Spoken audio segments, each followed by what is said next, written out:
الحمد لله الذي إليه مصائر الخلق وعواقب الأمر نحمده على عظيم إحسانه ونير برهانه ونوام فضله وامتنانه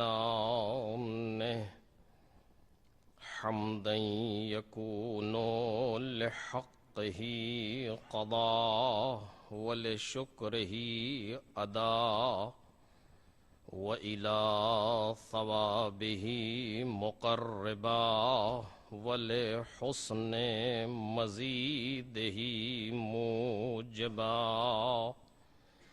والصلاة والسلام والتحية والإكرام على أمينه وحبيبه وخيرته من خلقه وحافظ سره ومبلغ رسالاته العبد المرتضى والنبي المجتبى والرسول المصطفى أبي القاسم محمد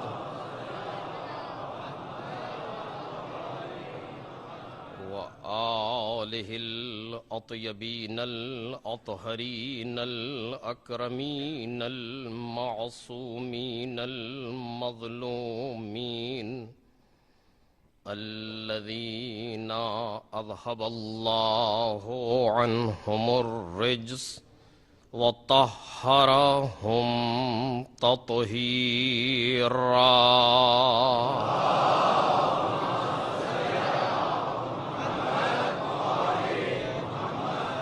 لا سيما ابن الزهراء بقية الله وآيته الكبرى واللعنة الأبدية على أعدائهم أجمعين أما بعد فقد قال الله الكريم في الذكر الحكيم وجعلناهم أئمة يهدون بأمرنا وأوحينا إليهم فعل الخيرات وإقام الصلاة وإيتاء الزكاة وكانوا لنا عابدين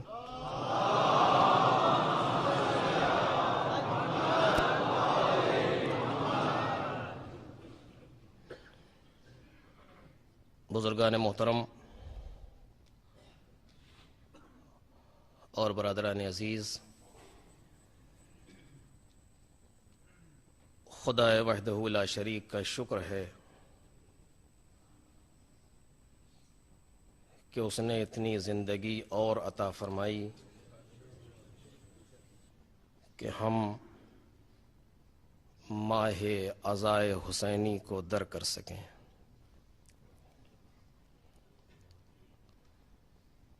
یقیناً ہمیں پروردگار کا شکر ادا کرنا چاہیے کہ اس نے اس وقت تک ہمیں زندہ رکھا۔ کتنے ایسے تھے جو سال گزشتہ حسین ابن علی کے اس فرش پر تھے اور آج نہیں ہیں۔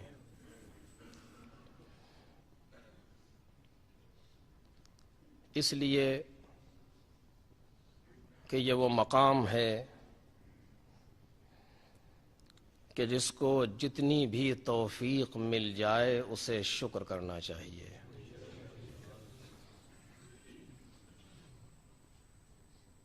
کون کتنی دیر اس بارگاہ میں بول سکتا ہے کون کتنی دیر سن سکتا ہے، کون کتنی دیر فرش عزائے حسین پر رہ سکتا ہے، یہ سب پروردگار کا نظام ہے جو کام کر رہا ہے۔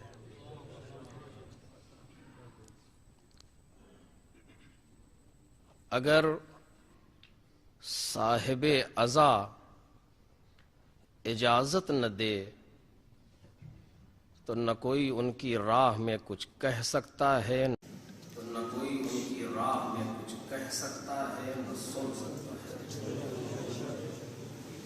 اور نہ اس فرش عزا پر کوئی قدم رکھ سکتا ہے۔ ہم چونکہ مچھلی جس طریقے سے پانی میں ہوتی ہے اس کو اس پانی کی عظمت کا احساس نہیں ہوتا، ہم اسی طریقے سے بچپن سے اب تک اس فرش عزا پر بیٹھتے چلے آئے ہیں، ہم کو اس کی اہمیت کا اندازہ نہیں ہوتا۔ یہ کیسا فرش ہے، کیسا تذکرہ ہے، کون تھے یہ لوگ، کیا کیا انہوں نے، ہم سے چاہتے کیا ہیں، ہماری ذمہ داری کیا ہے، ہمیں کسی چیز کی کوئی خبر نہیں ہے، حقیقت ہے۔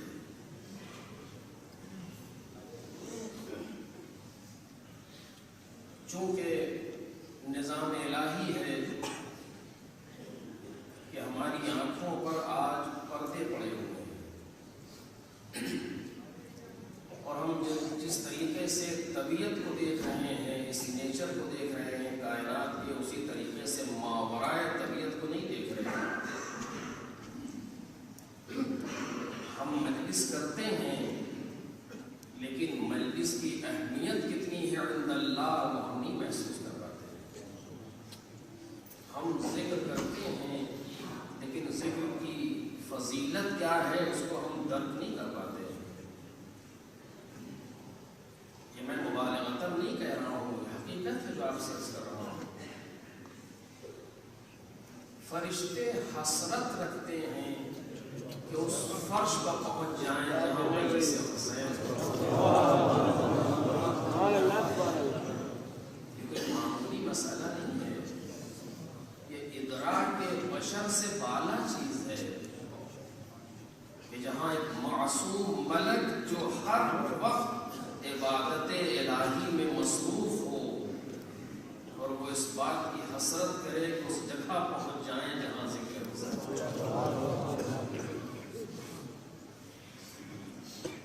کیا یہ فرش ہم سے اس بات کا تقاضا نہیں کرتا کہ جب ہم فرش پر قدم رکھیں تو اپنی تمام ان چیزوں کو اپنے آپ سے دور کر دیں جو اس فرش سے مطابقت نہیں کرتی، جو اس فرش سے ٹیلی نہیں کرتی؟ وہ تمام چیزیں، جتنا حسد، جتنا کینہ، جتنا بغض، جتنی دوسری اس طرح کی صفتیں ہیں جن کا کوئی تعلق امام حسین سے نہیں ہے، اس فرش کا تقاضا یہ ہے کہ ہم قدم رکھتے وقت پروردگار سے کہیں میرے مالک آج ہمارے دل میں اپنے کسی بھائی کے لیے کوئی حسد نہیں،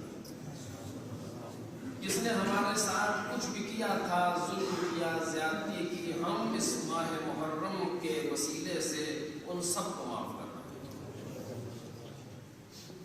جس نے ہمارا حق لیا، جو کیا، آج ہم اس فرش عزا پر بیٹھ کر کے عہد کرتے ہیں پروردگار ہمارے دل میں کسی کے لیے کوئی بغض نہیں ہے، ذاتی دینی بغض ہونا دوسرا مسئلہ ہے۔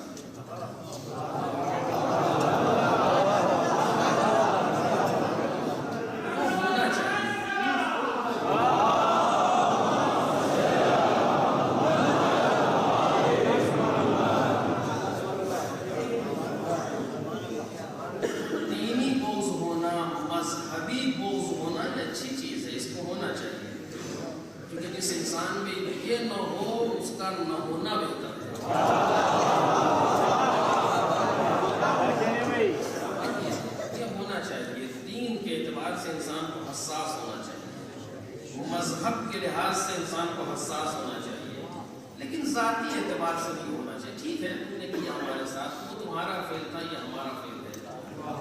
کا جواب دو گے، ہم اس کا جواب دیں گے۔ فرش عزائے حسین ہے، یہ معمولی مسئلہ نہیں ہے۔ میں انشاءاللہ آنے والی تقریر میں اور عرض کروں گا، اتنی بڑی درسگاہ کسی قوم کے پاس نہیں ہے۔ بغیر کسی مبالغے کے آپ سے کہہ رہا ہوں، ذمہ داری سے کہہ رہا ہوں، اتنی بڑی درسگاہ کسی کے پاس نہیں ہے۔ ملینز آف ڈالر انسان خرچ کرے لیکن یہ کیفیت پیدا ہی نہیں ہوئی۔ لاکھ کچھ کر لیجئے، دیکھا لوگوں نے کیا بھی ہے اور آج بھی کر رہے ہیں، اس میں کوئی ایسا نہیں کہ آپ اس سے بہتر جانتے ہیں دنیا کے حالات کو، لیکن یہ کیفیت پیدا ہی نہیں ہو سکتی۔ پیسہ دے کر کے لوگ جمع کیے جا سکتے ہیں، دولت خرچ کر کے مجمع لگایا جا سکتا ہے، طاقت کے زور پر بھیڑ جمع کی جا سکتی ہے، لیکن کوئی کسی کے دل کو جھکا دے یہ کسی کے پاس نہیں۔ کسی کی روح کو جذب کر لے یہ کسی کے بس میں نہیں۔ آپ دیکھ لیجیے کائنات میں یہ فقط اور فقط معجزہ حسینی ہے۔ یہاں سے جتنا ممبر میرے سامنے بیٹھا ہے الحمدللہ حال تقریباً پر ہو چکا، کتنے لوگوں کے پاس شارجہ کی اس کمیٹی نے انویٹیشن لیٹر بھیجا تھا؟ کس کے پاس بھیجا تھا؟ بتائیے یہاں سے وہاں تک کس کو بلایا گیا ہے کہ آپ ضرور آئیے گا؟ مشکلات ہیں، سختیاں ہیں، حالات ہیں، دشواریاں، ہر ایک اپنے آپ میں پریشان ہے، لیکن اس کے بعد وقت نکالتا ہے محرم کا چاند۔ کیا ہے کیا ہے یہ؟ صرف اور صرف معجزہ حسینی ہے عزیزو۔ انشاءاللہ عرض کروں گا آپ کے سامنے اس وقت گفتگو کیا تھا، کسی کے پاس یہ چیز ہے ہی نہیں۔ اس سے بڑی درسگاہ خود ہمارے پاس بھی نہیں ہے، یعنی دوسروں کے پاس نہیں ہے کہ ہیچ، خود ہمارے پاس بھی اس سے بڑی درسگاہ نہیں ہے، اس سے بڑی وہ جگہ جہاں سے پیغام دین و دیانت دیا جائے ہے ہی نہیں کائنات۔ اگر کوئی سوچتا ہے تو غلط۔ اتنی بڑی چیز آپ سوچئے، اتنی بڑی پروردگار کی نعمت، اور میں نے اس سے پہلے بھی کہا ہے آپ کے سامنے کہ جتنی نعمت بڑی ہوتی ہے اتنا نگاہیں سب ہوتی ہیں۔ آپ ایک انسان کو 100 درہم دے کر کے یہاں سے کہیں بھیجے، تصور بھی نہیں آئے گا کہ پہنچے گا کہ نہیں پہنچے گا، راستے میں کچھ ہوگا، سوچیں گے بھی نہیں آپ 100 درہم کیسے دیں گے۔ لیکن کسی انسان کو آپ 1 لاکھ درہم دے کر کے بھیجیں، جب تک وہاں پہنچ کے کال کر نہ دے دل پریشان رہتا ہے، پہنچا کہ نہیں پہنچا، پہنچا کہ نہیں، وہ دیکھو ادھر سے جانا ادھر سے جانا اور رات میں نہ گزرنا ہے کہ نہیں۔ 100 بھی تو درہم ہی تھے بھائی، یعنی جیسے نعمت بڑی ہوتی ہے نگاہیں سب۔ اس سے بڑی کوئی نعمت ہمارے پاس ہے ہی نہیں۔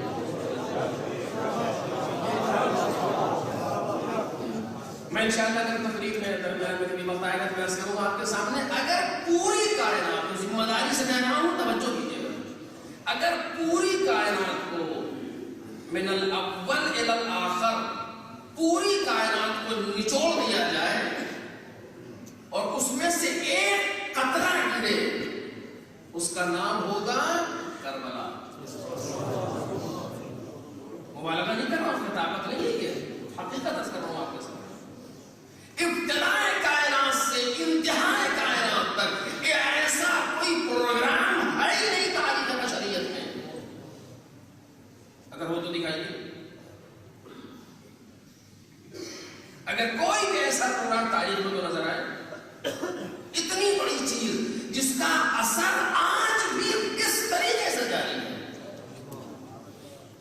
یعنی اگر جو ہم زیارت پڑھتے ہیں توجہ ہونی چاہیے، یوں ہی نہیں کہا جاتا ہے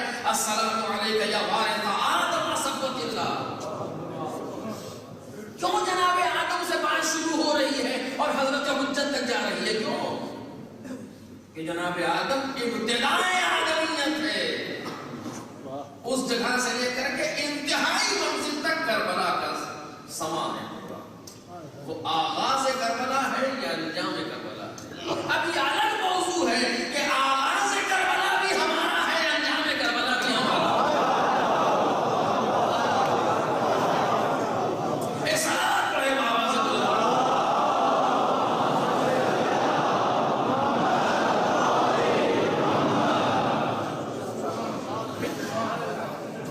تعریف یہ ہے، آپ کبھی درس کروں گا، آپ دیکھیں حقیقت ہے یہ مکمل۔ کربلا کوئی معمولی مسئلہ نہیں ہے۔ میں نے عرض کیا کہ چونکہ بچپن سے کسی ماحول میں پیدا ہوئے ہوں، چلے آ رہے ہیں، ہمیں احساس نہیں ہوتا، لیکن کربلا ایک ایسی عظیم چیز ہے، ایسی عظیم نعمت ہے پروردگار عالم کی جو کائنات میں کسی کے پاس نہیں ہے۔ اور اب ہمیں شکر نہیں کرنا چاہیے کہ پروردگار عالم نے اس نعمت کو ہمارے کاموں میں رکھا ہے۔ کتنے ہیں کائنات میں جو اس وقت اپنے گھر میں نر بستر پر لیٹے آرام کر رہے ہیں اسی میں، یہ کچھ ہیں کہ جو گھر کو چھوڑ کر کے دن بھر کی تھکن، محنت، ساری چیزیں فرش عزائے حسین پر آئے۔ یہ جملہ غلط ہے کہ آئے،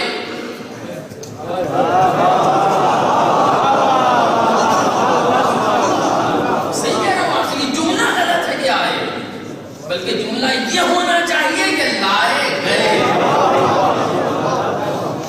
بلکہ مجبور ہیں کہ آئے، مجبور ہیں کہ آئے، ذاتی شرافت مجبور کرتی ہے، ان کی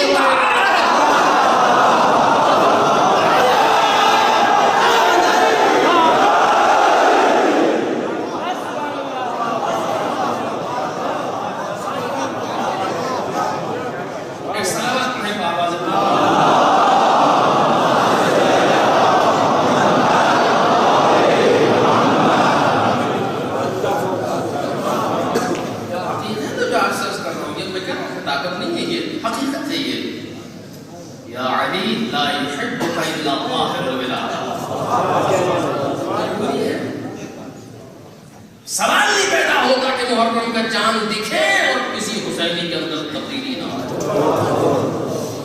ممکن نہیں ہے۔ اور جس انسان میں تبدیلی نہ آئے اس کو اپنے اوپر غور کرنا چاہیے،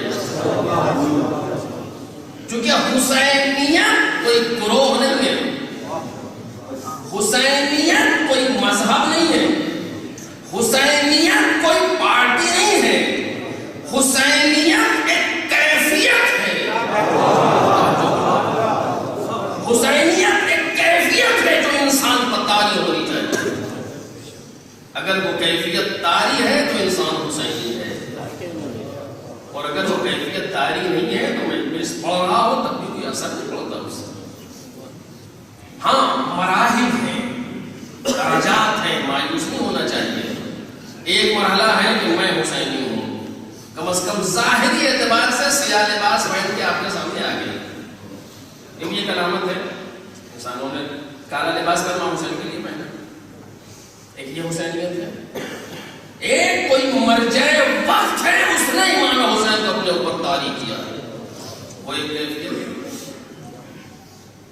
ایک وہ افراد ہیں کہ جو امام حسین کے ساتھ موجود تھے کربلا کے میدان میں، وہ کیفیت ہے۔ دیکھ رہے ہیں سب سے سب حسینی ہے یہاں سے وہاں تک، لیکن ایک درجے پر ہے، ایک 2 درجے پر ہے، ایک 5 درجے پر، ایک 10 درجے پر۔ اسی لیے علماء نے فرمایا محرم، اول محرم سے جو کل ہے انشاءاللہ، پہلی محرم سے عہد کرو۔ یہ بات آگے میں کہہ دوں جلدی سے، پہلی محرم سے عہد کرو، کسی نہ کسی حسینی کیفیت کو اپنے اندر پیدا کرنے کے لیے 40 دن کا انسان عہد کرے، 40 تک، 40 حسینی تک کے لیے 40 دن کا ارادہ۔ مثلا 40 دن تک جھوٹ نہیں بولیں گے، سیدھی سیدھی بات، ایک عہد ہے امام حسین سے، بس وہ جانتا ہے عہد کرنے والا یا مولا جانتا ہے۔ لیکن میں آپ سے کچھ کہہ سکتا ہوں نہ کروں، آپ مجھ سے کچھ کہہ سکتے ہیں نہ کریں، کیونکہ نہ میں آپ کے دل کا حال جانتا ہوں، آپ میرے دل کا حال جانتے ہیں، لیکن یہ وہ خاندان ہے کہ جو ہمارے دل کے بارے میں ہم سے بھی اور آپ بھی، جس کے ساتھ جو مشکل ہو عہد کرے ہوئے 40 دن تک مثلاً زیارت عاشورہ پڑھنا ہے امام حسین کے لیے، 40 دن تک نماز شب پڑھنا ہے امام حسین کے لیے، 40 دن تک اب سے لے کر کل ماہ محرم کی پہلی محرم سے لے کر 40 تک واجب نمازیں، اپنی واجب نمازیں جو ہیں صرف امام حسین کو نظر میں رکھ کے مولا آپ کے لیے، کسی اور کے لیے نہیں، مولا آپ کے لیے، یہ شرک نہیں ہے، عین توحید ہے۔ میں کہہ چکا ہوں، کہوں گا آپ کے سامنے پھر، صرف امام حسین کے مولا آپ کے لیے ساری اپنی واجب نمازیں اول وقت ہوں، 40 دن کا عہد کریں اپنے امام کے سامنے، اور پھر دیکھیے کیفیت میں کیسی تبدیلی آ جائے، کیسی تبدیلی آئی۔ 40 دن کا یہ جو اربعین ہے، یہ 40 دن کی اسلام میں حیثیت ہے دین میں، 40 دن وَوَعَدْنَا مُوسَىٰ 30 لَيْلَةً فَأَتْمَمْنَاهَا بِعَشْرٍ فَتَمَّ مِيقَاتُ رَبِّهِ 40 لَيْلَةً۔ ہم نے موسیٰ سے 30 راتوں کا عہد لیا، وعدہ کیا، اس کے بعد 10 راتوں کو اضافہ کیا، 40 راتیں موسیٰ نے پوری کی، جو آپ پڑھ چکے ہیں ہم آئے سے، اس میں سے ایک جو 40 سال کے جو 40 دن ہیں بہت سے ہیں، ان میں سے ایک مہم مثلا مہم جو سب سے وہ یہی 40 ہے، ایک حج کے موقع کا ہے اور یہ 40 ہے، پہلی محرم سے 40 تک 40 دن۔ کوئی بھی ہے جس کے ساتھ جو بھی ہو اپنے مولا سے اس کا طرف مقابل سے امام حسین ہونے چاہیے، اپنے مولا سے یہ کام کریں گے، مثلا یہ کام مشکل ہمارے اندر ہے یا نہیں کریں گے، 40 دن تک کسی نامحرم پر نظر نہیں پڑے گی، مولا سے عہد ہے، عہد یہ نہیں کہ ہم کریں گے، نہیں، مولا آپ سے عہد کر رہے ہیں کہ آپ مدد کریں گے یا نہ کریں گے، یہ حسینیت ہے۔ اور اب دیکھیے کہ کس طریقے سے وہ حسینیت ہمارے اوپر طاری ہوگی جسے ہونا چاہیے۔ میں نے کہا کہ نعمت جتنی بڑی ہوتی ہے، نگاہیں اتنی سخت ہوتی ہیں انسان کی، اتنی بڑی نعمت ہے، فرش اعضاء پر آنا کھیل نہیں ہے، میں بار بار کہہ رہا ہوں، کیا مناسب نہیں ہے کہ ہم فرش اعضاء پر قدم رکھیں؟ پروردگار تیرا شکر ہے، میں مجلس حسین میں قدم رکھتا ہوں، قربتاً الی اللہ۔ کوئی ہے یہاں سے وہاں تک یا جہاں تک میری آواز جا رہی ہے جو شک کرے کہ مجلس عبادت نہیں ہے؟ کوئی شک کر سکتا ہے آپ کو یہاں سے وہاں تک جہاں تک آواز جا رہی ہے؟ یہ جو اس وقت جو ہو رہا ہے یہ عبادت نہیں ہے؟ اس وقت سے مراد سے پہلے بھی جو ہوا، جو مجلس جس کو مجلس کہا جائے، مجلس حسین عین عبادت ہے، بغیر کسی شک و شبہ کے آپ شخص کا نام مبالغہ نہیں کر رہا ہوں، عبادت نہیں ہے، عین عبادت ہے مجلس حسین۔ کوئی عبادت بغیر قصد قربت کے درست نہیں ہے۔ کل ایمان نعرہ حیدری، جتنی عبادتیں ہماری ہیں، نماز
نماز پڑھتا ہوں صبح کی 2 رکعت قربتاً الی اللہ، یعنی کیا؟ یعنی قربتاً الی اللہ کے معنی کیا ہے؟ اللہ سے قریب ہونے کے لیے، یہ معنی ہے اس کی۔ آیا یہ نماز خدا سے قریب کرتی ہے یا بلا وجہ کہہ رہے ہیں؟ اگر بلا وجہ کہہ رہے ہیں تو پروردگار نے کہا کہ ہو یہ شرط بالکل ابس ہے، لب میں کیوں کہیں؟ اور اگر کرتی ہے تو پھر کیسے کرتی ہے؟ یہ سارے اعمال میں ہے، ساری چیزوں میں ہے۔ صدقہ دیتے ہیں، انسان صدقہ دیتا ہوں قربتاً اللہ، عبادت ہے. اسی طریقے سے مجلس حسین چونکہ عین عبادت ہے، انسان فرش عزا پر قدم رکھے قربتاً اللہ، اللہ سے قریب ہونے کے لیے، کسی کو جلانے کے لیے نہیں، کسی کو دکھانے کے لیے نہیں، کسی کو سنانے کے لیے نہیں، کچھ نہیں، کوئی ہے ہی نہیں سامنے، صرف پروردگار. میرے مالک تو نے شرف دے دیا، تو نے موقع دے دیا کہ میں نے فرش عزا پر قدم رکھا، تیرا شکریہ. اور اب اس میں اور انسان نور علی نور ہو جائے اگر باوضو فرش عزا پر قدم رکھا،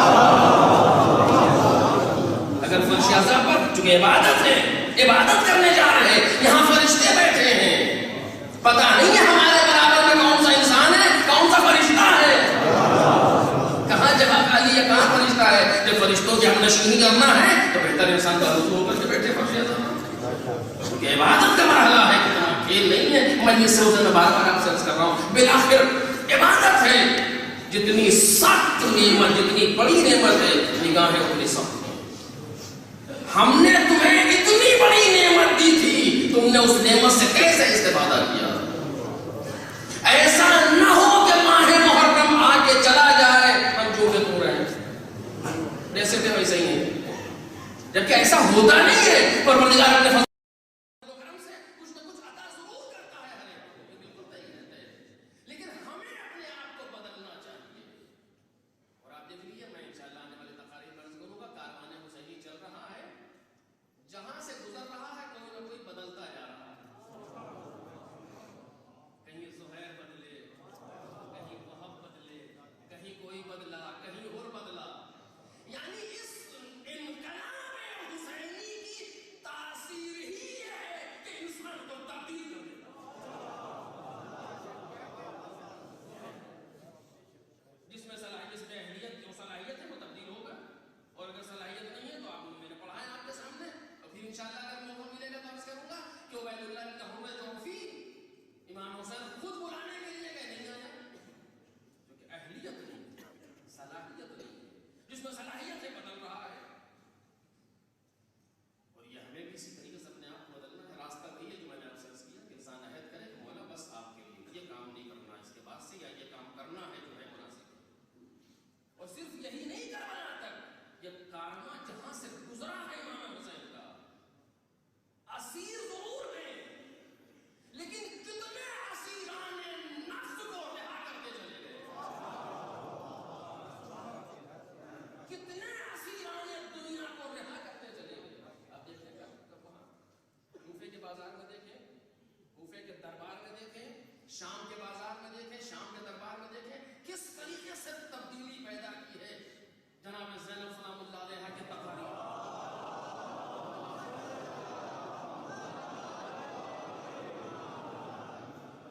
جناب امام سجاد علیہ السلام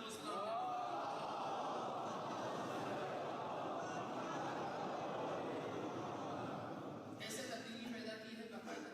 یہ کیا ہے؟ اس ذکر کا صدقہ ہے، اس میں اہلیت ہے اپنے آپ کو تبدیل کرے. صرف یہ ہمارے فکر کا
اللہ کا پہرا ہے ان کے چاروں طرف. رزق نہیں جائے گا تو صاحب رزق بھی نہیں جائے گا. اپنے آپ کو پاک کرتے چلے جائیں اور امام حسین سے قریب ہوتے چلے جائیں. اتنی بڑی نعمت تھی. کیا عرض کروں آپ کے سامنے اس کے بارے میں. جیسا گنگ انسان کیا کہہ سکتا ہے فضیلت عزائے حسین پر جو پروردگار عالم نے جو نعمت ہمیں دیا. دیکھیے یہاں سے وہاں تک بیٹھا سارے دل ایک ساتھ سن رہے ہیں. کون ہے یہ کائنات میں یہ کیفیت پیدا کر سکے؟ یہ صرف میں کہہ رہا ہوں بار بار کہ صرف معجزہ حسین. بس عزیزو ہمیں اس عزا کی قدر کرنی چاہیے. ہمیں اس عزا کی حفاظت کرنی چاہیے. ہمیں اس عزا کے وقار کو محفوظ کرنا چاہیے. ہمارا کوئی بھی فعل ایسا نہ ہو جو خدا نہ کرتا عزائے حسین پر انگلی اٹھنے کا باعث بن جائے. ولو ایک ڈسپوزل گلاس روڈ پر پھینکنے کے لیے کہ کل جھاڑو دینے والا یہ لگا کون لوگ تھے جو آئے تھے یہ نہیں بلکہ میں اتنا بڑا مجمع آیا کہیں کوئی گندگی نہیں. یہ ہے اس کے دل میں محبت پیدا ہوتی حسین ابن علی. لیکن ایک ذرا سی چیز ہے اس کو انسان نے چلا گیا توجہ بھی نہیں ہوتی. میں اپنا نہیں کہہ رہا ہوں سے بہتر ہے لیکن نہیں ولو ایک گاڑی صحیح جگہ پار کرنے کے لیے جب کوئی آ کر کے دیکھے کہ یہ منظم لوگ ہیں. کون لوگ ہیں یہ حسین. کربلا میں نظم دیکھیے آپ. کربلا کتنا نظم ہے کربلا کے اندر. ہمارے اندر بھی ہونا چاہیے. بنا ایک چھوٹی سی مثال کرتا ہوں آپ کے ساتھ. فرش کی صفائی کے لیے کوئی بھی چیز ہو ہمیں اس کے بنیاد کو محفوظ رکھنا ہے.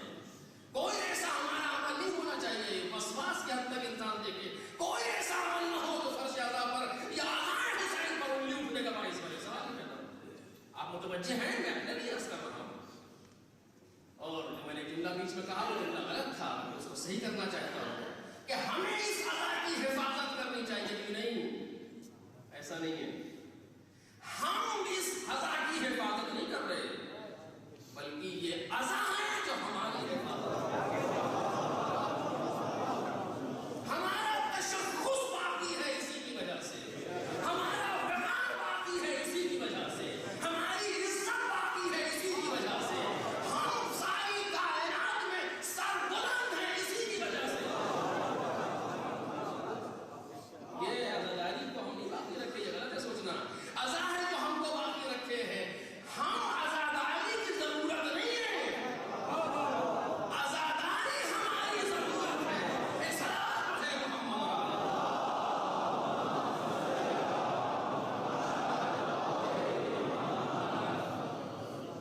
یہ عزاداری ہے جو ہماری ضرورت ہے.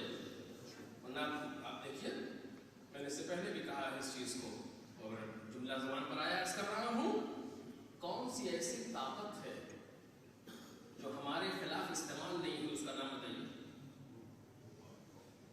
کون سی ایسی طاقت ہے؟ دولت کی طاقت, بازوؤں کی طاقت, میڈیا کی طاقت. ہر حربہ میں سچ کہہ رہا ہوں آپ سے ہر حربہ دشمن نے استعمال کر کے دیکھ دیا. اب اسی کو ریپیٹ کر رہا ہے. کوئی نئی چیز نہیں آ رہی سامنے. وہی ریپیٹیشن ہے. انہیں سارے حربوں کا سارے راج ہوتے چلے رہے ہیں. ساری طاقتیں ہمارے خلاف لگ گئی. دنیا کا وہ کون سا حصہ ہے جہاں ہم نہیں ہیں؟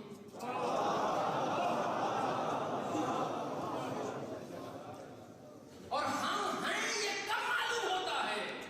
آج کی رات.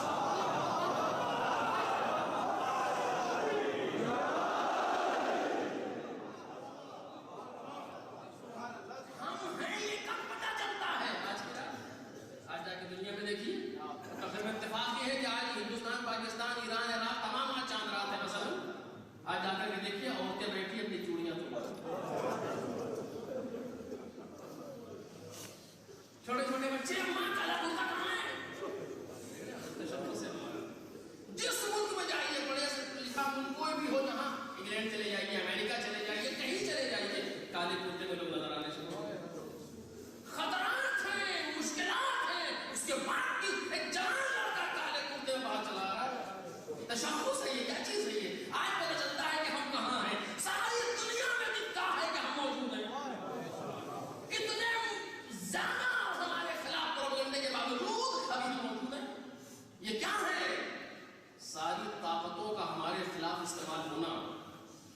ساری کائنات میں ہمارا موجود ہونا is equal to معجزہ. یہ معجزہ عزا ہے جو ہم کو باقی رکھے ہوئے ہیں. معجزہ عزا ہے جو ہم کو باقی رکھے. بس عزیزو آج میرے لیے اسی پر ختم ہو رہی ہے. میں جو شروع نہیں کر پا رہا ہوں لیکن اس کے مقام سے بہرحال کہ ہمیں اس کا تحفظ کرنا ہے، بلکہ اس کا نہیں، در حقیقت وہ ہمارا اپنا تحفظ ہے. ہمیں اپنے آپ کو اس فانوس میں بچانا ہے. ایک بزرگ شخصیت جس نے اتنا بڑا کارنامہ پیش کیا جو معصومین کے بعد کسی نے نہیں پیش کیا. اتنا بڑا، اتنی بڑی تحریک، اتنا بڑا انقلاب. کیا کہا؟ ما حج داریم از محرم و سفر داریم. ہمارے پاس جو کچھ ہے وہ محرم و سفر کا نتیجہ ہے. صرف یہ وہ درسگاہ ہے کہ جہاں سے وہ دروس ملتے ہیں. اسی لیے کسی اہل دین نے کہا تھا کہ کربلا وہ فانوس ہے جس کے اندر دین کی شمع روشن ہوتی ہے. اگر کربلا کو ہٹا دیا جائے تو بے دینی ہے، اور جہاں کربلا ہے وہی دین ہے. میں ثابت کروں گا آپ کے سامنے شرح کرنے کی تقریر میں، جہاں کربلا ہے وہی دین ہے. دین کا نام ہونا اور ہے، دین کی کیفیت اور دین کا ہونا اور ہے. سوال ہی نہیں پیدا ہوتا کہ جہاں کربلا نہ ہو وہاں دین موجود ہو. سوال نہیں پیدا ہوتا. کربلا اور دین پیرلل ہیں، دوسرے کے ہم ساتھ ساتھ ہیں، الگ الگ ہو نہیں سکتے. یہ میں انشاءاللہ کل آپ کے سامنے اس کو ثابت کروں، گزارش کروں گا کہ محسوس کریں جو میں کہہ رہا ہوں. اس بات بچوں کے لیے کچھ سے بہتر جانتے ہیں. اسی لیے دین کی شان روشن ہو سکتی ہے تو کربلا کے فاتح سے. کربلا نہ ہوتی تو آج دین کا حشر کیا ہوتا ہے محسوس نہیں کر سکتے کہ دین کو کس طریقے سے کربلا نے محفوظ کیا. یہ خون حسین ہے جو آج چاروں طرف اسلام اور دین کا نام لیا جا رہا ہے. کیا کہا تھا امام سجاد سے اس شخص نے کہ مولا یہ بتائیے کربلا میں کون جیتا؟ کب؟ جب ہاتھ میں ہتھکڑی ہے، پیر میں بیڑی ہے، گلے میں توق ہے، چاروں طرف لوگ کے نیزہ پر سر ہے. کربلا میں کون جیتا؟ کیا کہیں امام؟ سوچیں آپ. امام نے کہا اس سوال کا جواب مجھ سے نہ پوچھ. پھر کہا جا کے مسجدوں سے دے. اگر صدائے اشہد اللہ الہ الا اللہ بلند ہے تو میرا بابا جیت گیا، اور اگر یہ آواز نہیں آ رہی تو یزید جیت گیا. یعنی آج دنیا کا ہر مؤذن، دنیا کا ہر مؤذن شعوری طور پر یا لاشعوری طور پر سمجھ کے یا بے سمجھے فتح حسینی کا اعلان کرتا ہے. یہ اذانیں نہیں ہیں بلکہ فتح شبیری کا اعلان ہے. کیا جو یہ آواز بلند ہے یہ کسی ایسے انسان کی قربانی کا نتیجہ ہے کہ جس نے ان کے آج خونش برویت لا الہ، ان کے زیرے تیر قویت لا الہ، وہ جس کے خون سے لا الہ کو نشو و نما مل رہی ہو، وہ جس نے خنجر کے نیچے بھی کہا لا الہ. آج ساری آواز اعظم اس حسین کی ممنون کرم ہے کہ جس نے اس طریقے سے دین کو محفوظ کیا. میرے عزیزو یہ وہ درسگاہ ہے، میں بار بار عرض کر رہا ہوں. اسی جگہ بات تمام ہو رہی ہے کہ ہمیں اس سے استفادہ کرنا چاہیے. اور ہر مجلس آخری ہے، یہ محفوظ رہے ہمارے ذہن میں. ساری مجلسیں آخری ہیں. جو مجلس ابھی ہو رہی ہے یہ مجلس زندگی میں کبھی نہیں ہوگی. کیوں؟ اگلے سال پہلی محرم کو 1437 کی ہوگی، 1436 کی آخری تقریر ہے. ہر انسان، ہر مجلس، ہر آنے والا، ہر قدم، ہر سانس جو یہاں پر ہو رہی ہے وہ آخری ہے. لہٰذا اس سے استفادہ کرنا چاہیے، اس سے فائدہ اٹھانا چاہیے، مولا سے گفتگو کرنا چاہیے، مولا سے عہد کرنا چاہیے، اپنے امام سے اپنے آپ کو قریب کرنا چاہیے، جسمانی اعتبار سے بھی روحانی اعتبار سے. اس وقت پھر کربلا کا لطف آتا ہے. اس وقت انسان محسوس کرتا ہے کہ کربلا کیا چیز ہے اور کربلا کسے کہتے ہیں۔ وہ انسان جو یہ کہہ کر کے اٹھا انی لا اخرج اشرن ولا قطرن ولا مفسدن ولا ظالما انما خرجت لطلب الاصلاح فی امت جدی، میں ظلم و جور و بربریت کے لیے نہیں نکل رہا، میں صرف نانا کے امت میں اصلاح کے لیے نکل رہا ہوں۔ کربلا اصلاح ہے امت پیغمبر کا نام ہے۔ کہاں ملے گی اصلاح بغیر کربلا کے؟ موسم پہلے کے چلیں گے انما حسن کے ساتھ خرج تو لطلب الاصلاح فی امت جدی واريد ان امر بالمعروف وانهى عن المنکر، میں چاہتا یہ ہوں، میں نے ارادہ یہ کیا ہے کہ میں بالمعروف کروں، نیکیوں کی ہدایت کروں، برائیوں سے روکوں انسان کو۔ آج ہمیں یہ کرنا چاہیے، اگر کسی کو دیکھا کہ کوئی بھی ایسی حرکت سرزد ہوئی کہ جو عزائے حسین کی منافی ہے، اسے تذکر دیں، بیٹا ایسے نہیں کرتے، یہ وہ مہینہ بیٹا جس میں ہنستے نہیں۔ اگر کوئی آپ سے ایسا مذاق کرے اور اس سے نہیں کہہ سکتے کم از کم چپ ہو جائے، سر جھکا لیں تاکہ وہ متوجہ ہو جائے کہ دنوں میں مذاق نہیں کیا جاتا۔ روایت کہتی جب محرم کا چاند نکلتا تھا اس وقت سے لے کر کے غالباً پورا مہینہ یا 10 دن تک کسی نے امام رضا کے لبوں پر مسکراہٹ بھی نہیں دیکھی۔ صرف ایک رسمی عزاداری نہیں ہونی چاہیے ہماری، میں نہیں کہہ رہا ہوں، بلکہ حقیقت محسوس کریں کسی کا گھر اجڑنے والا ہے۔ تو یہ کب ہوگا جب ہم مولا سے قریب ہوئے کہ بار بار جب رات میں بیٹھ کر کے مولا سے جناب عباس سے گفتگو کریں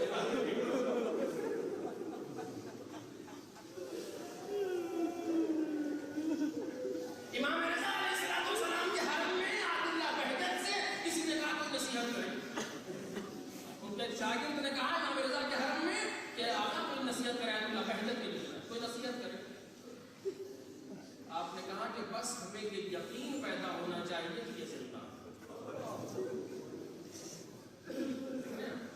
کتنی بڑی نصیحت ہے۔ جس طریقے سے میں آپ کو اس وقت بیٹھا ہوا منبر سے دیکھو جہاں نظر جائے مجمع دکھائی دے رہا مجھے، آپ مجھے دیکھ رہے ہیں، ہماری نظریں بہت خطا کر سکتی ہیں، اس سے کہیں زیادہ دقت سے آج ہمیں حسین ابن علی دیکھ رہے یا نہیں دیکھ رہے؟ یہ زندہ ہے۔ جب زندہ ہے تو بات کرو، بات کریں گے جواب ملے گا، دل کی آواز بتائے گا، دل کا رجحان بتائے گا، آنکھ کے اشک بتائیں گے کہ مولا نے جواب دیا ہے۔ یہ دیکھ رہے ہیں، یہ سن رہے ہیں ہماری گفتگو کو۔ کوئی بھی اگر ہم نے معروف نہیں ہے تو یعنی یہی کوئی بچے نے گلاس پھینکا کہتے بیٹا ایسے نہیں کرتے، اس کو وہاں جاؤ مل جائے، کیا ہے یہ اسی تحریک کرنا چاہتے ہیں، اسی تحریک۔ جس کے پاس کالے کپڑے ہیں پہنے، نہیں ہے کوشش کریں لیں پہنے، تاکہ کیوں چونکہ جناب زینب سلام اللہ علیہ نے کہا کہ جب یزید کے دربار سے محل سے رہائی ملی وہاں سے آپ کو اور آپ نے مدینے چلنا چاہا، جب باہر ہے دیکھا محلوں پر رنگ برنگے پردے پڑے ہوئے، تو جناب زینب نے نظر ڈالی اور کہا کہ اجعلوها سوداء حتى يعلم الناس انا في مصیبت وعزائم بقتل اولاد الزہرا علیہ السلام، ان پردوں کو کالا کر دو تاکہ دنیا سمجھے کہ ہم اولاد زہرا کے قتل میں سوار ہیں۔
چھٹا سال معرفت امام کے موضوع پر، اور اب میں کہہ سکتا ہوں بعض چیزوں کو آپ کے سامنے اعزاز کروں گا.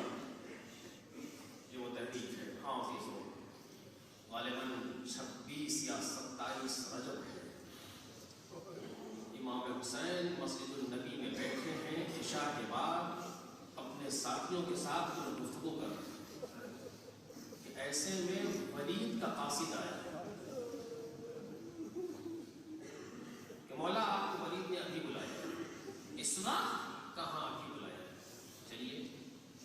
کہا تم چلو ہم آ رہے ہیں. چلا گیا. پھر گفتگو ہونے لگی کہ یہ کیا ہوا. امام نے کہا میں سمجھتا ہوں شام کا حاکم دنیا سے چلا گیا ہے، اس کا بیٹا تخت پر بیٹھا ہے، اس نے بیعت کے لیے بلایا ہے. ابھی گفتگو ہو رہی تھی، قاصد پھر آیا. مسئلہ لکھتا ہے کہ مولا ولید منتظر ہے. کہ میں کہہ چکا ہوں چلو ہم آ رہے ہیں. مسجد سے اٹھے، بیٹھے شرف آئے. کہ ہم کو ولید نے اس وقت دربار میں بلایا ہے اور ہمیں وہاں جانا ہے. بنی ہاشم نے کہا مولا لیکن اکیلے نہیں جانے دیں گے.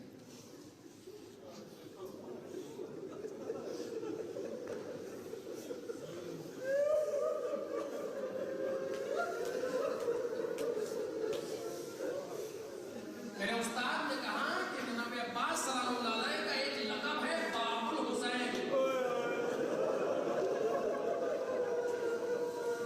باب الحسین یعنی حسین کا دروازہ. تو کہا گیا باب الحسین اس لیے کہ امام حسن علیہ السلام پر جو حملے ہوئے ہیں اس کے بعد جس طرح آپ کو زہر دیا گیا اس کے بعد جناب عباس یہ پہرا بہت سخت کیا ہے امام حسین.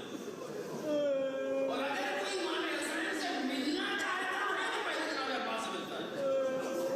اور جب جناب عباس مطمئن ہوتے ہیں تو حسین کو ملنے ہوتا ہے. اسی لوگوں نے کہنا شروع کر دیا باب الحسین، اگر ان سے ملنا ہے تو پہلے دروازے کر دیا. باب مدینۃ العلم کا بیٹا بھی مولا ہم ساتھ چلیں گے. کہا چلو، لیکن ولید نے ہمیں اکیلے بلایا. لہٰذا دربار میں ہم اکیلے جائیں گے. اخلاق حسین، دربار میں ہم اکیلے جائیں گے. ہاں اگر ہماری آواز بلند ہو تو ہم دربار میں آئیں گے. سارے بنی ہاشم اسلحوں کے ساتھ.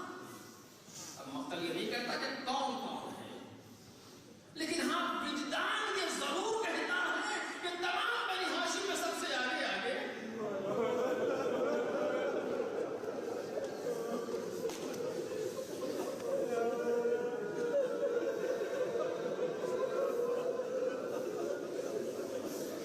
دربار ولید تک امام حسین پہنچے. ولید نے دیکھا، سلام جواب سلام، پہچانتا ہے ولید، جانتا ہے امام کو، کھڑا ہوا، استقبال کیا، برابر میں جگہ دی. اس کے بعد حاکم شام کہ دنیا سے جانے کی خبر تھی. امام نے حسب دستور اسلام کہا انا للہ و انا الیہ راجعون. اور یہ جملہ بھی یہ تھا کہ آپ بھی سمجھ لو کہ جو خدا کے لیے ہو وہ کسی کے سامنے جھکا نہیں کرتا. اس کے بعد اس نے یزید کا بیعت نامہ آپ کے سامنے رکھا کہ یزید نے بیعت طلب کی ہے آپ سے. امام نے کہا یہ مسئلہ رات کی تاریکی کا نہیں، کل دن میں تم لوگوں کو بلاؤ، ہم بھی آتے ہیں اور پھر دیکھتے ہیں خلافت کا مستحق کون. اس میں مسئلے کو حل کریں. اس نے کہا ٹھیک ہے. ولید نے اس بات کو مان لیا، حاکم مدینہ ہے ولید کا ٹھیک ہے. جب امام حسین اٹھ کے چلنے لگے تو مروان نے کہا ولید یا حسین سے بیعت لے لے یا سر طلب کر لے، چونکہ اگر آج حسین چلے گئے تو پھر ہاتھ نہیں آئیں گے. یہ سننا تھا کہ فرزند رسول نے آنکھوں میں آنکھیں ڈالی، فرمان کی یا نیلی چشم والی کے بیٹے تو مجھے قتل کرے گا یا یہ؟ بس اس آواز کا بلند ہونا تھا.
اور بنی ہاشم اپنے حصار میں لے کر کے امام حسین کو واپس آ گئے،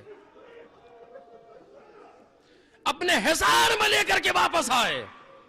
اب اس کے بعد امام حسین نے یہ اعلان کیا اپنے اہل حرم میں کہ اب مدینہ رہنے کے قابل نہیں رہ گیا، اب وہ وقت آ گیا جس کا میں نے وعدہ کیا ہے۔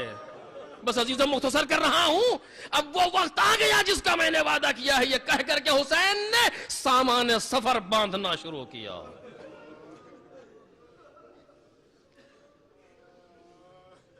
اس موقع پر کیا ہوا؟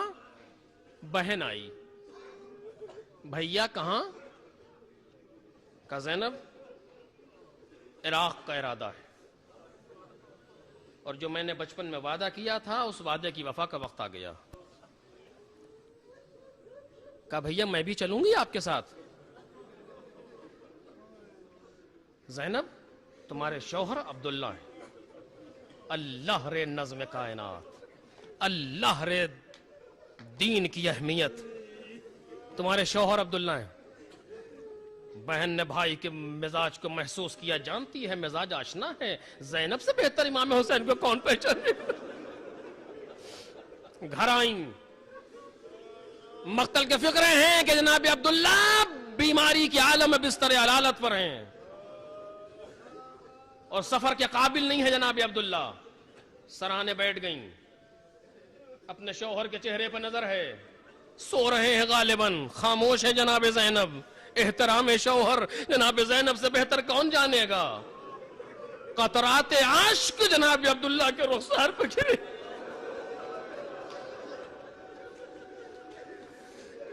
آنکھوں کو کھولا، شہزادی خیریت؟ زینب رو کیوں رہی ہو؟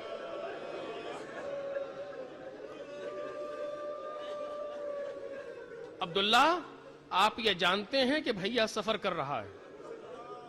کہاں مجھے معلوم ہے، لیکن کیا کروں، مرض اجازت نہیں دیتا کہ میں مولا کے ساتھ چلوں۔ اور کہا عبداللہ آپ یہ بھی جانتے ہیں کہ میں بغیر بھائی کے نہیں رہ سکتی۔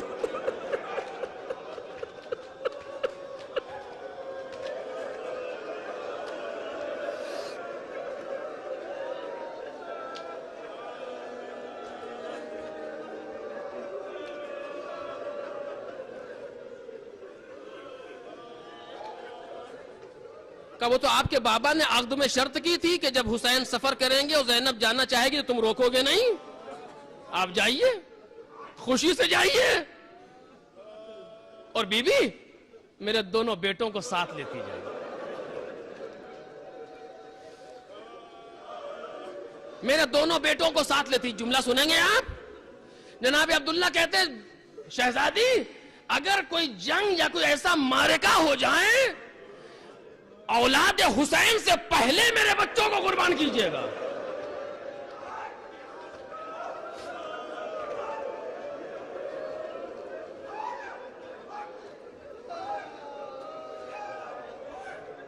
اولاد حسین سے پہلے میرے بچوں کو قربان کیجئے گا، مقتل کے جملے ہیں۔ جناب زینب بیٹوں کو لیے ہوئے آئیں اور کہتی ہیں بھیا اجازت مل گئی، کاروان تیار ہوا، کاروان تیار ہوا۔ امام حسین کی کیفیت نہ پوچھو، کبھی نانا کی قبر پر آتے ہیں،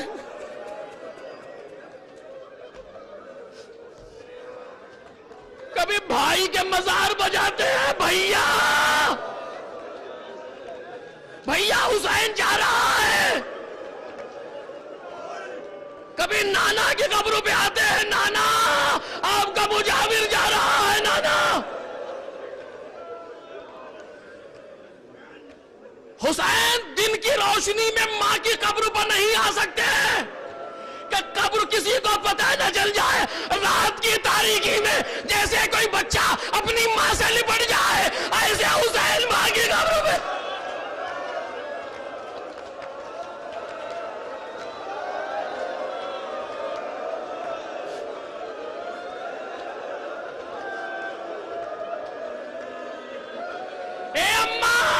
حسین جا رہا ہے، اماں عجب نہیں قبر سے آواز آئی ہو، چل میرے بچے تو آگے آگے چلے گا، یہ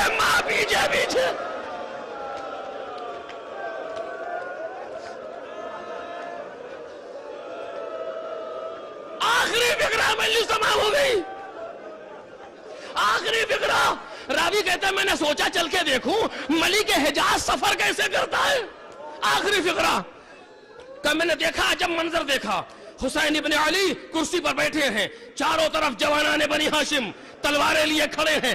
عجب منظر ہے, عجب کیف ہے. کچھ محملیں ہیں جو بٹھائی گئی ہیں, گھروں کے سامنے پردے لگے ہوئے ہیں. اس منظر کو میں نے دیکھا. اچانک حسین ابن علی نے کہا بنی ہاشم اپنے محرموں کو سوار کرو. بنی ہاشم اپنے محرموں کو سوار کرو. ایک ایک جوان آگے بڑھتا تھا, پردے سے کسی بی بی کو لے کر کے آتا تھا, پیر گھٹنے کو ٹیکتا تھا, بی بی محمل پر بیٹھ جاتی تھی. آخری فقرہ پڑھنا اور چاہ رہا تھا لیکن نہیں پڑھ پاؤں گا, عزیزوں ختم کر رہا ہوں. آخری فقرہ وہ کہتے ہیں میں نے دیکھا ایک بلند کا بی بی گھر سے نکلی. کا عجیب منظر تھا جب یہ بی بی گھر سے نکلی, سارے بنی ہاشم بڑھے. مولا حسین احترام میں کرسی سے کھڑے